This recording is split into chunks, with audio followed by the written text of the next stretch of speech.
رب زدني علما رب زدني علما. بسم الله الرحمن الرحيم. إن الحمد لله نحمده ونستعينه ونستغفره ونعوذ بالله من شرور أنفسنا ومن سيئات أعمالنا. من يهده الله فلا مضل له ومن يضلل فلا هادي له. وأشهد أن لا إله إلا الله وحده لا شريك له وأشهد أن محمدا عبده ورسوله. يا أيها الذين آمنوا اتقوا الله حق تقاته ولا تموتن إلا وأنتم مسلمون. يا أيها الناس اتقوا ربكم الذي خلقكم من نفس واحدة وخلق منها زوجها وبث منهما رجالا كثيرا ونساء. واتقوا الله الذي تساءلون به والأرحام إن الله كان عليكم رقيبا. يا أيها الذين آمنوا اتقوا الله وقولوا قولا سديدا يصلح لكم أعمالكم ويغفر لكم ذنوبكم ومن يطع الله ورسوله فقد فاز فوزا عظيما. أما بعد فإن خير الحديث كتاب الله وخير الهدي هدي محمد صلى الله عليه وسلم وشر الأمور محدثاتها وكل محدثة بدعة وكل بدعة ضلالة وكل ضلالة في النار. وعن أبي هريرة رضي الله تعالى عنه قال سمعت رسول الله صلى الله عليه وسلم يقول حق المسلم على المسلم خمس: رد السلام وعيادة المريض واتباع الجنائز وإجابة الدعوة وتشميت العاطس. متفق عليه.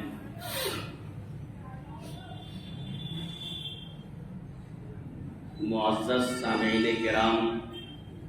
حاضرین جمعہ، قوم کے نوجوان ساتھیوں، عزیز طلباء اور پردہ نشین میری ماں اور بہنوں،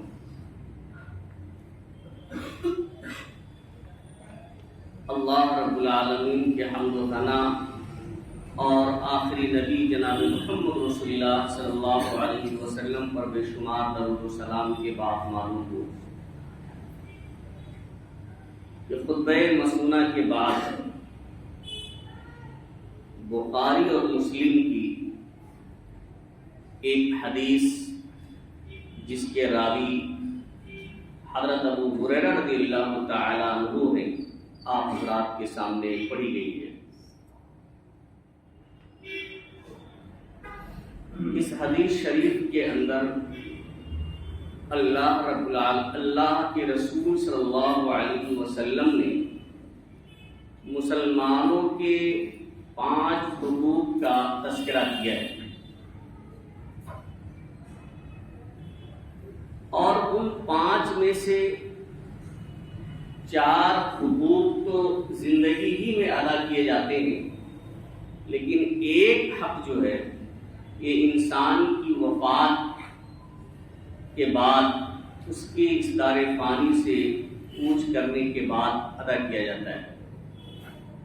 اللہ کے رسول صلی اللہ علیہ وسلم نے فرمایا کہ حق المسلم علی المسلم 5، مسلمان کا حق ایک مسلمان پر 5 ہے۔ رد السلام، سلام کا جواب دینا، وعیادت المریض، مریض کی عیادت کرنا، اس کی مزاج پرسی کے لیے جانا، واتباع الجنائز، اور وفات ہو جائے، انتقال کر جائے تو اس کی جنازے میں شرکت کرنا، جنازے کے ساتھ جانا، واجابت الدعوہ، دعوت قبول کرنا، اگر کوئی بھائی دعوت دیتا ہے، آپ کو بلاتا ہے تو اس کی دعوت کو قبول کرنا، وتشمیت العاطس، اور اگر اسے چھینک آئے اور اس وقت وہ الحمدللہ کہے تو یرحمک اللہ کے ذریعہ اس کا جواب دینا۔ تو اس حدیث شریف کے اندر اللہ کے رسول صلی اللہ علیہ وسلم نے 5 حقوق کا تذکرہ کیا ہے، لیکن ایک حق جو واتباع الجنائز، جنازے کے ساتھ چلنا، اگر وفات ہو جائے، انتقال کر جائے تو اس کی نماز جنازہ میں شریک کرنا، یہ وفات کے بعد ہی ادا کیا جاتا ہے۔ آج کی اس جمعہ کے خطبے میں میرا موضوع بھی یہی کہ جہاں بہت سارے حقوق ہیں، انہی حقوق میں سے ایک حق یہ بھی ہے کہ جب ہم میں سے کسی شخص کا انتقال ہو جائے، مرد ہو یا عورت ہو، کوئی اس تارے پانی سے پوچھ کر جائے تو اس کی نماز جنازہ میں جانا، اس کی تجہیز و تکفین میں شرکت کرنا، یہ اس کا ایک حق ہے جو ہمیں اور آپ کو ادا کرنا چاہیے۔ صلاۃ جنازہ میں شرکت کے تعلق سے اللہ کے رسول صلی اللہ علیہ وسلم نے فرمایا، یہ بھی حضرت ابو ہریرہ رضی اللہ تعالیٰ عنہ ہی روایت کرتے ہیں کہ من شہد الجنازہ حتی یصلی علیہا فلہ قیراط، کہ جو شخص جنازے کی نماز میں شریک ہو، کسی جنازے میں شرکت کرے، یہاں تک کہ اس کی نماز پڑھی جائے تو اسے 1 قیراط کا ثواب ملے گا۔ اور ومن شہیدہ حتی تدفن فلہ قیراطان، اور جو شخص کسی جنازے میں شریک ہو، شرکت کرے، یہاں تک کہ نماز کے ساتھ ساتھ اس کی تدفین بھی ہو جائے، اس کو دفن بھی کر دیا جائے، تو اس کے لیے 2 قیراط۔ صحابہ کرام نے اللہ کے رسول صلی اللہ علیہ وسلم سے پوچھا، ومن قیراطان، اللہ کے رسول صلی اللہ علیہ وسلم قیراطان کیا ہے؟ تو آپ صلی اللہ علیہ وسلم نے فرمایا، مثل الجبلین العظیمین، یعنی 2 قیراط کا جو ثواب اللہ رب العالمین عطا فرماتا ہے وہ 2 بڑے پہاڑوں کے برابر، یعنی 2 بڑے 2 عظیم پہاڑ کے برابر ہے وہ 2 قیراط۔ یہ بخاری مسلم کی روایت ہے، اور بخاری کے الفاظ ہیں، من تبع جنازۃ مسلم ایمانا واحتسابا، جو شخص کسی مسلمان، چاہے مرد ہو یا عورت ہو، کسی مسلمان کی نماز جنازہ میں شریک ہو، اس کے پیچھے جائے ایمان کے ساتھ اور ثواب کی امید رکھتے ہوئے، وَكَانَ مَعَهَا حَتَّى يُصَلَّى عَلَيْهَا، اور اس کے ساتھ رہے یہاں تک کہ اس کی نماز جنازہ پڑھ لی جائے، وَيُفْرَغَ مِن دَفْنِهَا، اور اس کی تدفین سے فراغت ہو جائے، تو فَإِنَّهُ يَرْجِعُ بِقِيرَاطَيْنِ، تو وہ 2 قیراط ثواب کے ساتھ واپس لوٹے گا۔ کل قیراط مثل جبل احد، یہ الفاظ ہر قیراط یعنی 2 قیراط کا ثواب اسے اللہ رب العالمین کی طرف سے عطا کیا جائے گا، اور ہر قیراط یعنی 1 قیراط احد پہاڑ کے برابر، یعنی جنازے میں شریک ہونا جو ایک مسلمان کا حق ہے، اس کا ثواب اتنا ہے کہ اگر نماز جنازہ سے لے کر کے تدفین تک وہ وہاں موجود رہتا ہے، شریک رہتا ہے، تو اللہ رب العالمین احد پہاڑ کے برابر، یعنی 2 احد پہاڑ کے برابر اسے اجر و ثواب عطا فرمائے گا۔ یہی نہیں، یہ تو نماز جنازہ کی بات، بلکہ نماز جنازہ سے پہلے بھی میت کے لیے، اس دار فانی سے رخصت ہونے والے کے لیے دعائے مغفرت کرنی چاہیے۔ جنازے میں جو ہم دعا کرتے ہیں، جنازے کی نماز میں شریک ہو کر کے، وہ الگ ہے۔ اس کے علاوہ اس سے پہلے بھی اللہ کے رسول صلی اللہ علیہ وسلم جب کسی کی وفات پر تشریف لے جاتے تھے تو آپ اس وقت بھی وہاں اس کے لیے دعا کرتے تھے۔ ام سلمہ رضی اللہ تعالیٰ عنہ حدیث کی راویہ وہ کہتی ہیں کہ دخل رسول اللہ صلی اللہ علیہ وسلم علی ابی سلمہ وقد شق بصره، کہ اللہ کے رسول صلی اللہ علیہ وسلم ابو سلمہ رضی اللہ تعالیٰ عنہ کی وفات کے وقت تشریف لائے تو ان کی آنکھ کھلی ہوئی، ان کی دونوں آنکھیں اس وقت کھلی ہوئی تھی جب حضرت ابو سلمہ رضی اللہ تعالیٰ عنہ کی وفات کے وقت تشریف لائے۔ فَأَغْمَضَ، آپ صلی اللہ علیہ وسلم نے ان کی دونوں آنکھوں کو بند کر دیا۔ اس سے بھی معلوم ہوتا ہے کہ وفات اگر کوئی شخص پا جائے اور آنکھیں کھلی رہ جائیں تو اسے بند کر دینا چاہیے۔ فَأَقْبَضَهُ اللہ کے رسول صلی اللہ علیہ وسلم نے ان کی آنکھ بند کر دی۔ ثم قال، پھر آپ نے فرمایا ان الروح اذا قبض اتبعه البصر، جب روح جسد خاکی سے نکلتی ہے، قبض کی جاتی ہے، تو نگاہ اس کا پیچھا کرتی ہے، آنکھیں اس کا پیچھا کرتی ہیں۔ فَزَجَّ نَاسٌ مِنْ آلِهِ، آپ صلی اللہ علیہ وسلم کا اتنا کہنا تھا کہ ابو سلمہ کے گھر والے چیخو پکار کرنے لگے، رونے لگے، تو آپ صلی اللہ علیہ وسلم نے فرمایا لا تدعوا علی انفسکم الا بالخیر فإن الملائکۃ تؤمن علی ما تقولون، کیونکہ وہ لوگ ممکن ہے، حدیث میں کرام میں لکھا ہے ممکن ہے کہ وہ ان کے گھر والے جاہلیت والی پکارنا شروع کر دیے ہوں وفات کے وقت، واہ حضورا، واہ ویلا، آئے ہلاکت، آئے بربادی، آئے تباہی، اس طرح کے جو جاہلیت میں جس طرح سے رویا جاتا تھا، ممکن ہے کہ اس طرح کی چیخو پکار شروع ہو گئی ہو۔ تو اللہ کے رسول صلی اللہ علیہ وسلم نے فرمایا کہ تم خیر ہی کی دعا کرو، فإن الملائکۃ تؤمن علی ما تقولون، کیونکہ فرشتے اس پر آمین کہتے ہیں جو تم کہتے ہو۔ اگر ہلاکت کی پکار پکارو گے اس پر بھی فرشتے آمین کہیں گے، اور اچھی دعا کرو گے اس پر بھی آمین کہیں گے، تو اور اللہ رب العالمین جب ان کی دعائیں قبول کرے گا تو ہلاکت و بربادی پکارو گے تو نقصان ہو۔ اس لیے آپ صلی اللہ علیہ وسلم نے فرمایا کہ بھلائی ہی کی دعا کرو۔ اس کے بعد ثم قال، اب آگے دیکھیں، پھر آپ نے کہا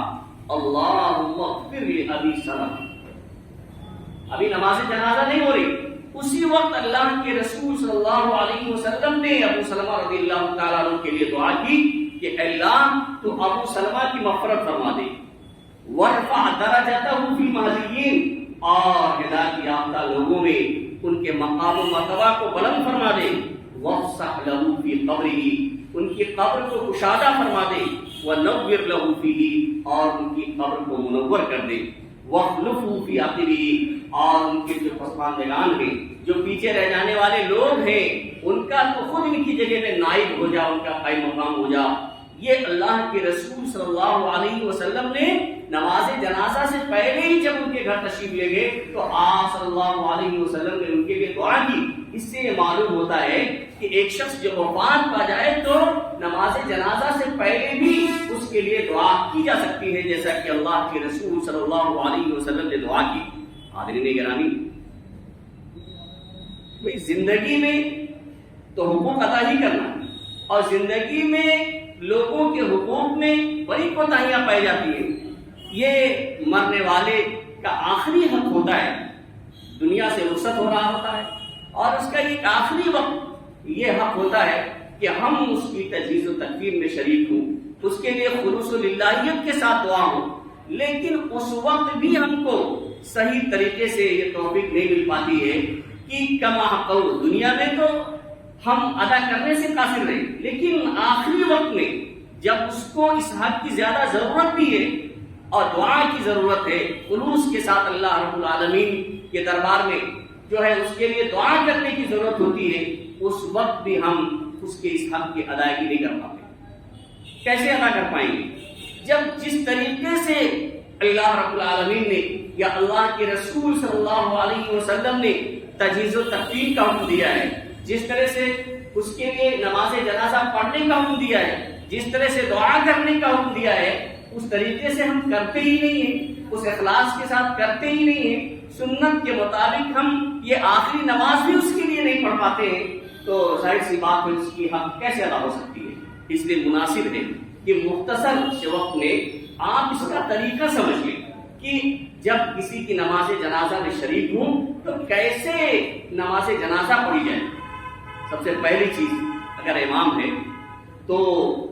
اس کے لیے ضروری ہے،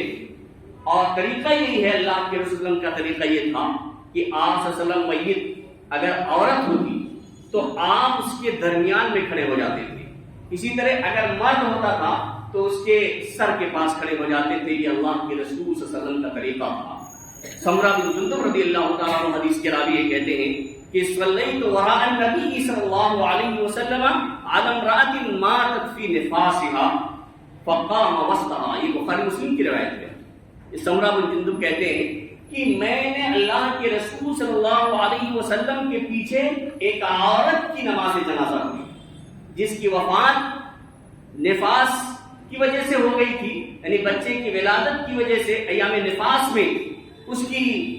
وفات ہو گئی تھی، اور اللہ کے رسول صلی اللہ علیہ وسلم نے اس کی نماز جنازہ پڑھائی تو آپ اس کے درمیان میں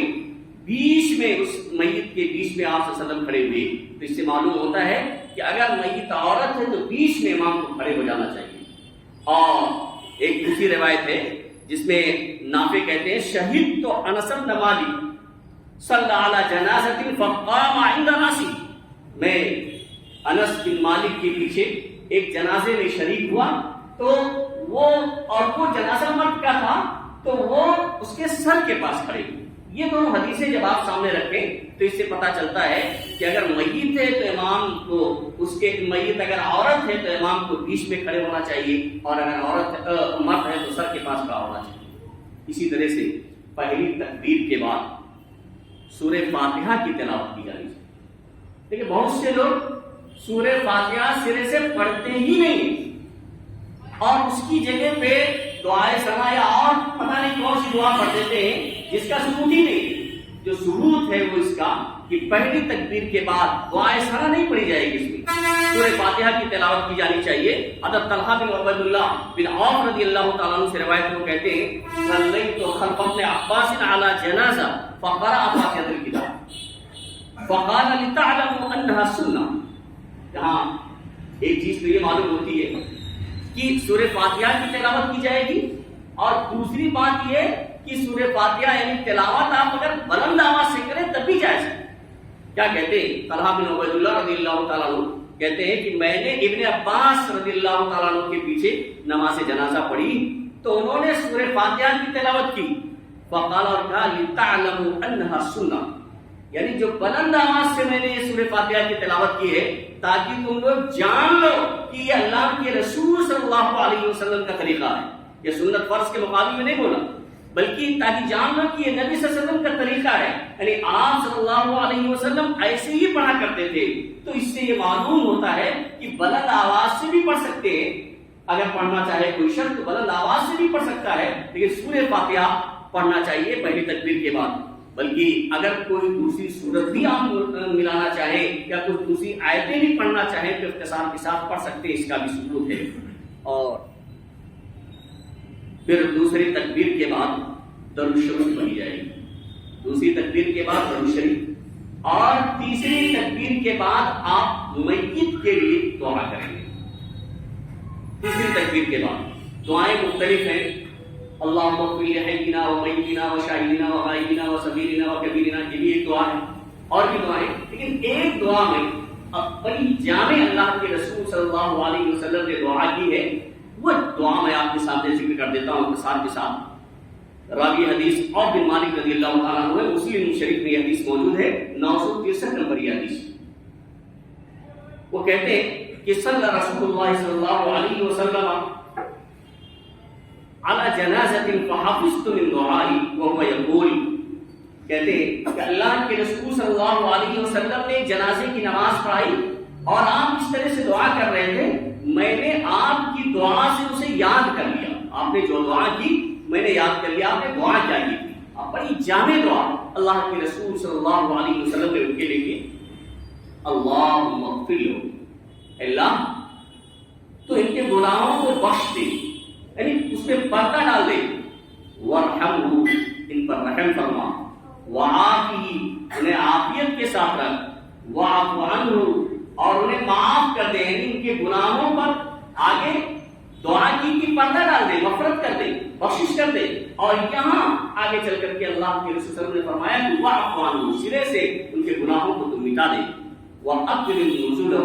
اور ان کی اچھی مہمان نوازی فرما. ووسع مدخلہ، اور ان کی قبر کشادہ کر دے.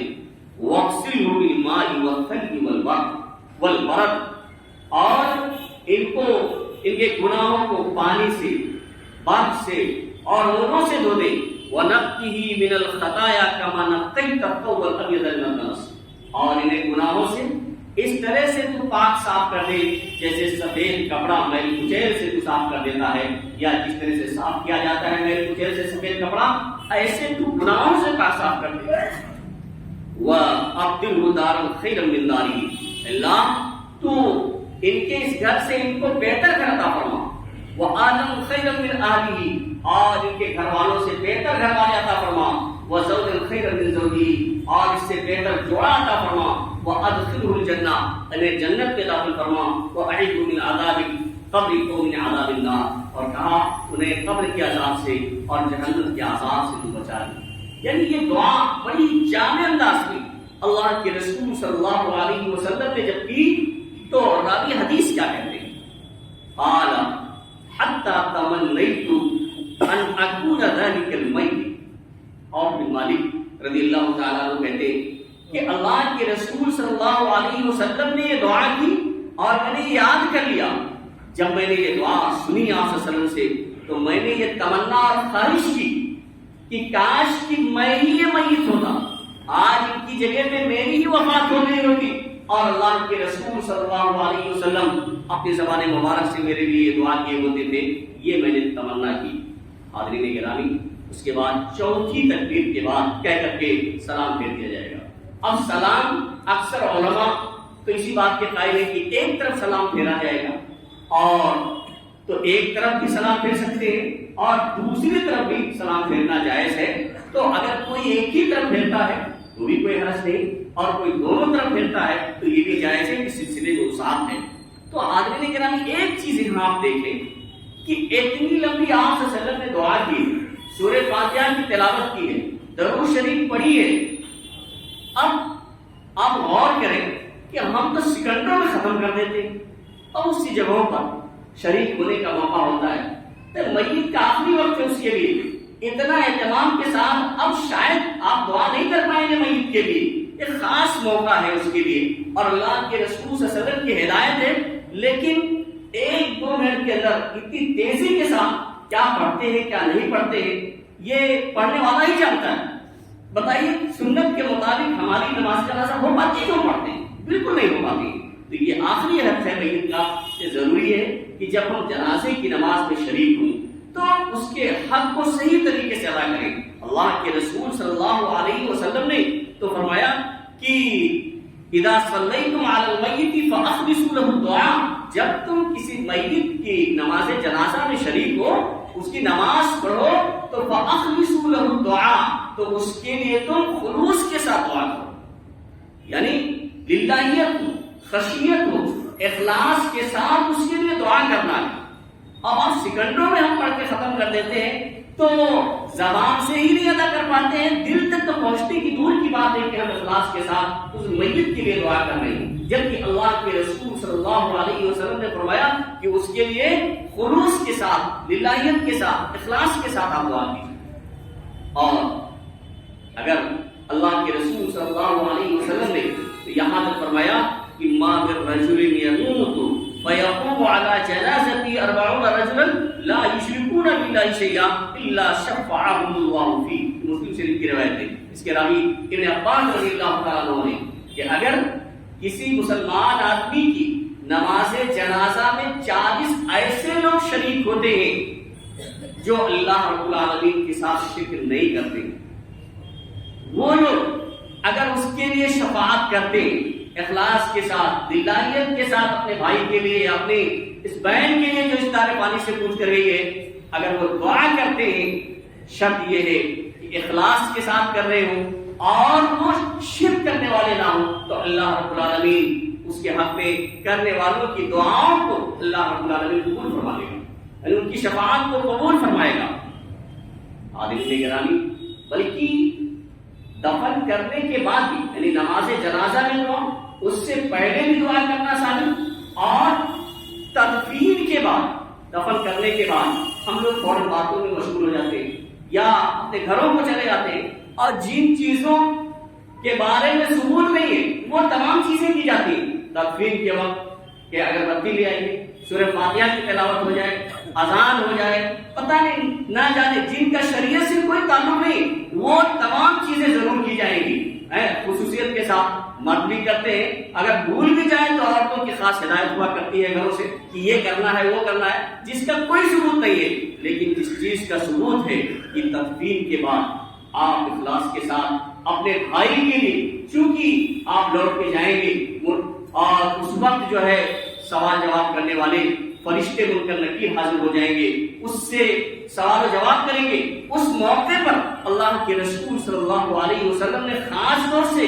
مسلمانوں کو ہدایت دی ہے کہ اپنے مسلمان بھائی کے لیے آپ دعا کریں. عثمان رضی اللہ تعالیٰ عنہ حدیث کے راوی ہے، اللہ کے رسول صلی اللہ علیہ وسلم فرماتے ہیں کہ اذا فرغ، حضرت عثمان رضی اللہ تعالیٰ عنہ کہتے ہیں کہ کان رسول اللہ صلی اللہ علیہ وسلم اذا فرغ من دفن المیت، کہ اللہ کے رسول صلی اللہ علیہ وسلم جب میت کی تدفین سے فارغ ہو جاتے، یعنی بالکل فراغت ہو جاتی، مٹی وغیرہ سب برابر کر دی جاتی، تو وقف علی، وہاں پر آپ صلی اللہ علیہ وسلم پھر جائے. ایسا نہیں ہے کہ دفن کیا ہاتھ جھاڑا چلے یا باتوں میں لائنی چیزوں میں آپ مشغول ہو گئے، خرافات شروع کر دیا، نہیں، بلکہ اللہ کے رسول صلی اللہ علیہ وسلم کا طریقہ کیا تھا کہ تدفین کے بعد وقف علی، اس کی قبر پر ٹھہر جاتے تھے. وقال، اور کہتے تھے، یعنی خود تو دعا آپ صلی اللہ علیہ وسلم کرتے تھے، کہتے تھے استغفروا لاخیکم، اپنے بھائی کے لیے دعا کرو، اپنے بھائی کے لیے، اس کی مغفرت کے لیے آپ استغفار کرو، دعا کرو. وسلوا له التثبیت، اور اس کے لیے ثابت قدمی کی دعا کرو، یعنی کہو اللہم ثبتہ بالقول الثابت، یعنی اس کے لیے دعا کرو کہ اللہ رب العالمین جب منکر نکیر سوال کرے تو سوال کے وقت وہ ثابت قدم رہے، ہڑبڑائے نہیں، پریشانی میں مبتلا نہ ہو. وَإِنَّهُ الْآنَ يُسْأَلُ، کیونکہ ابھی اس سے سوال کیا جائے گا، یعنی تدفین کے بعد. یہ اللہ کے رسول صلی اللہ علیہ وسلم کی ہدایت ہے. تو حاضرین گرامی، کہنے کا مقصد یہ ہے کہ مسلمانوں کی زندگی میں جو حقوق ہیں ان کی ادائیگی بھی ضروری ہے، اور مرنے کے بعد جو یہ حق ہے